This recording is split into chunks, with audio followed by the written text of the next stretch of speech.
আসসালামু আলাইকুম। সারা দিন প্রচণ্ড বৃষ্টি। আজকে 5 মিনিট তো থেমে যাচ্ছে, আবার 1 ঘন্টা আধা ঘন্টা হচ্ছে।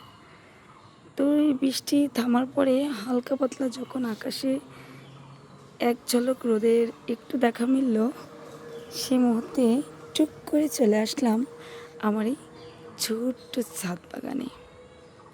তো যেখানে আসলে একটা দিনের জন্য না আসলে কিচ্ছু ভালো লাগে না, মনে হয় কিছু একটা যেন আজকের দিনে মিস করলাম, কোথাও যেন যাওয়া হয়নি, কাদের সাথে যেন একটু কথা বলে সময় কাটানো হয়নি।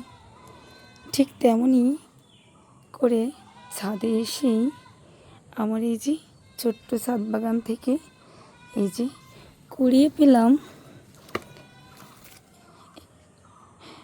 একটি বেহেশতের ফল। মানে আমার কাছে বেহেশতের ফল মনে হচ্ছে। কত বড় ফলটি দেখুন। এই যে ছোট্ট একটি টবে দিয়েছিলাম ছোট্ট একটি আনার গাছ বা ডালিম গাছ। মাশাল্লাহ, ডালিমটি দেখুন। একটি ডালিম 3 থেকে 400 গ্রামের মতো হবে ইনশাল্লাহ, মাপলেই বোঝা যাবে। যেহেতু আমার ছোটো কোনো মাপার যন্ত্র নেই, তাই মেপে দেখতে পেলাম না। তবে এই যে দেখলেই বোঝা যাচ্ছে আমার হাতের পাতায় প্রায় 1 হাত।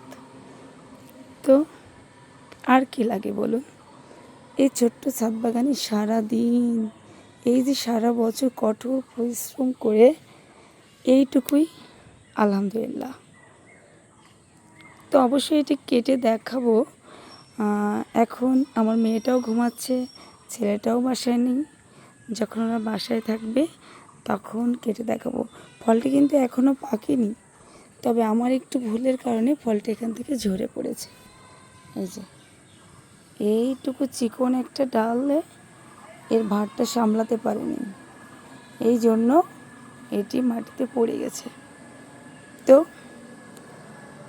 সবাই আমার ছাদ বাগানের জন্য অনেক অনেক দোয়া করবেন, আর আমার ফ্যামিলির জন্য তো অবশ্যই অবশ্যই একটু দোয়া করে দিন।